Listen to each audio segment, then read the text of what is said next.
Well, Mr. Ace left home last night. He and Jane were pretending to quarrel over a mink coat just to show Jane's niece Betty and her newlywed husband Carl how ridiculous they were to separate over a coat. To carry out the argument, Mr. Ace had to leave home, taking Carl with him. This episode takes place the next morning in two scenes. Mr. Ace's office, and then to the Ace's bungalow. But first to the office. Mr. Ace is alone as Marge enters. Listen.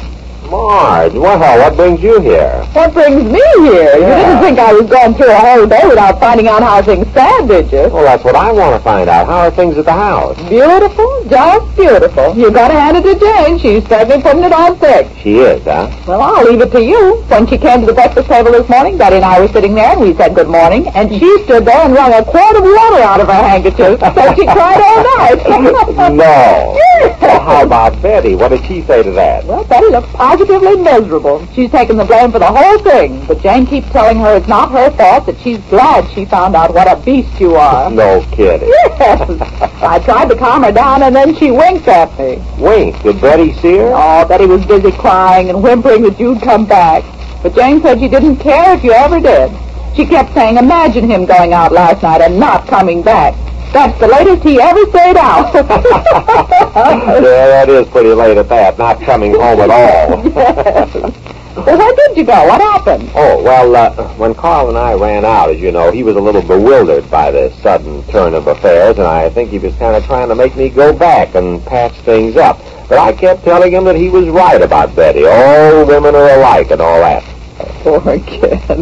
Well, where did you both finally wind up? Oh, well, we painted the town red. You what? Yes, we dropped in at a drugstore and we both had a hot chocolate. You did? Yes, I didn't care what happened. But not a hot chocolate, not straight. Well, with whipped cream. And a couple of wafers, if you want to know. I can't stand it. And by the time we finished, we were both feeling pretty good, I don't mind telling you. So we walked some more and talked some more. Carl did most of the talking. Well, about what? Oh, mostly trying to make me see the light. 8 years of married life and all that. I said it wasn't any different than his case, only he was luckier to find out about his wife after only a month or so. What did he say to that? Well, he said he guessed maybe I was right.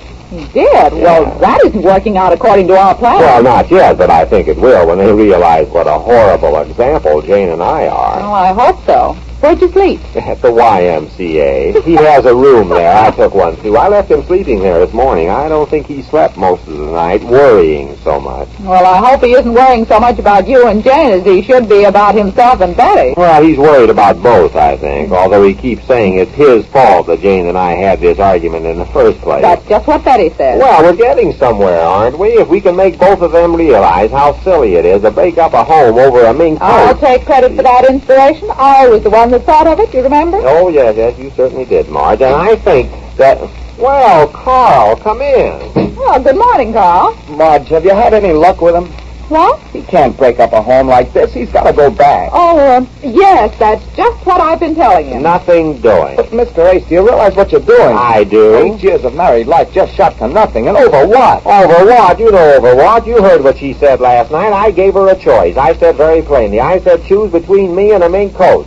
And what did she say? She said a mink coat is warmer, and she chose the coat, and you asked me over what? For 8 years of married life, doesn't that count for anything? What's 8 years got to do with it? 8 years or 8 weeks? It has everything to do with it. There's all the difference in the world. You're used to each other. How can you let a little thing like a coat come between you? Well, you're a fine one to talk. How did we get into this coat argument in the first place? Yes, I know it's all my fault. And Betty's. Yes, I guess so. There's no guess about it. I'm in the same boat you're in, Carl. No, you're not. My life is ruined. Don't ruin your life as I have. Well, I will admit it is a little rather late in life to be disillusioned. You were at least lucky. You found out early what a woman you'd married. I can only thank you and Betty for helping me find out when I did. We don't want any thanks. You speaking for Betty, too? Well, no, but I'm sure she feels as rotten as I do about this. Well, you and Betty feeling rotten won't help matters. And I'm sure Betty's aunt does, too. Oh, no, not her. I heard her last night. But she was mad. People say things they don't mean. Who says she didn't mean it? Well, I'm sure she didn't, and I'll prove it to you. You will? How? I'm going to have a talk with her. Oh, no, it's too late, Carl. Oh, no, it's not, but if you let this go much longer, it will. Hey, where are you going? I'm going to have a talk with your wife. I'll straighten this out. Well. Did you get a load of him? Yes, but he's not even thinking of making up with Betty. Well, you will before it's over. I only hope Jane keeps up the pretense of... Say, I know what. I wonder if it's safe to call her up. For what? I want to tell her to start packing as if she's going away. Yeah, that's what I'll do. We've got to play this thing out to the finish now. And don't worry about those two. Before you know it, there'll be pie and honey. Here, Marge, you answer this. In case Betty answers, ask for Jane, then let me talk to her. Oh, I see. All right. Is she there? No, not yet. Oh, yes. Hello? Is that you, Jane? Just a minute. Yeah, give me. Hello, Jane. Look, don't say a word. Just let me do the talking. I guess Betty's there with you, isn't she? That's it. Don't say anything but yes. Carl was just here, and he's pretty much upset about this. He's on his way over to the house now to try to have you make up with me. You see? Now, here's what I want you to do. You say to Betty that you're going to start packing as if you're going away. You know, leaving me. We want to make it look as bad. Yes. Yes. Oh. Yes. Yes. Who was that, Aunt Jane? Wrong number. Well, I guess I'll start packing. Packing? Yes, I've got to take some clothes if I'm going away. Going away where? Well, Betty, you don't think I'm going on living here as if everything's honky-tonky, do you? Oh, Aunt Jane, don't go away. Well, you certainly don't expect me to stay here in his house. It's your house, too, Aunt Jane. Oh, no, not anymore it isn't. But you've lived here all these years. You've been together, you and Uncle Ace, for 8 years. You've worked to make this beautiful, comfortable home for him. Yes, it is kind of nice here. Well, I guess I'll go and pack. But, Aunt Jane, if you won't think of yourself, how about him? How he worked to give you this home, the 8 best years of his life. Oh, were those his best? You can't throw all this away. And all for what? Such a ridiculous thing, a coat. Ridiculous? Well, how about you? Well, in my case, it's different. Carl and I were just married. We realized early enough the mistake we've made.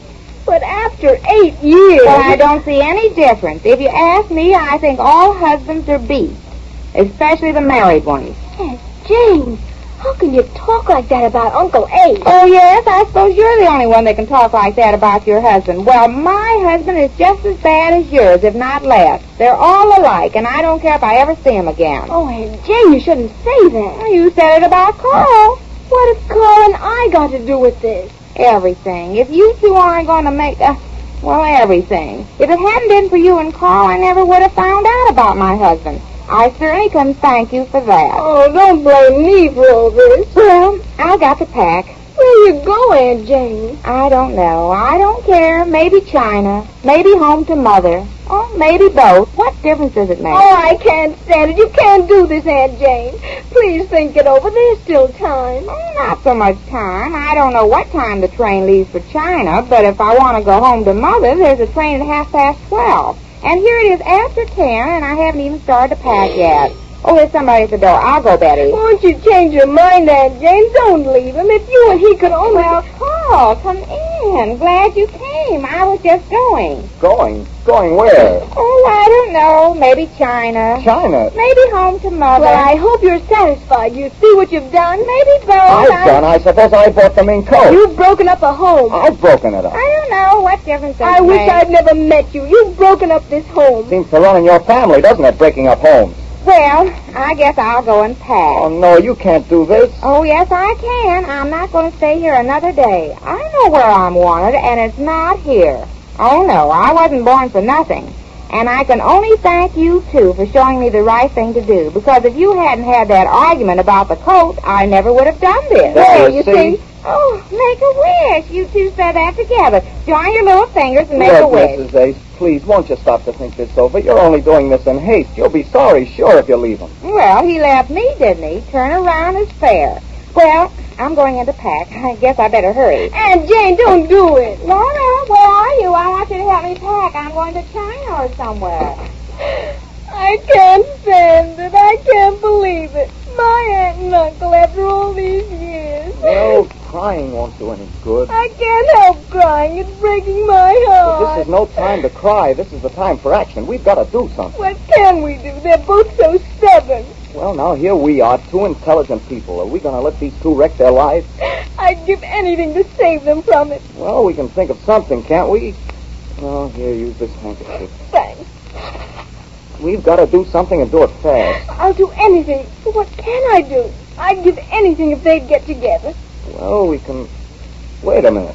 Anything? What? You say you'll give anything? Of course. How about that coat? The mean coat you wanted to sell to your aunt. It started all this trouble between them. Will you sacrifice that? Oh, of course I will. Anything. Good. Suppose you give it to your aunt. She wanted your uncle to buy it from you. That started the argument.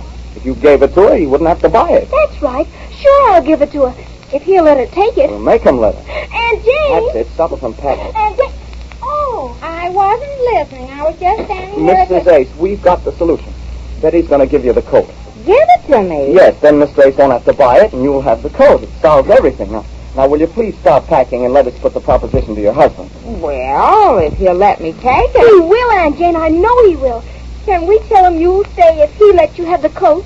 Well, yes, but if he doesn't, you can tell him I don't care if I ever see him again. Oh, you don't want us to tell him that, Aunt Jane. That's exactly what I want you to tell him. I don't care if I ever see him again. Oh, now, can't we add anything to that message? No, nothing else. Wait a minute. I don't care if I ever see him again. That's 9 words, isn't it? Add, love. Yes, put love in to make up the 10th word. Well, it looks as if the Aces scheme is working out all right, at least as far as bringing the Aces together again. How it affects Carl and Betty we learn when next we meet the Easy Aces.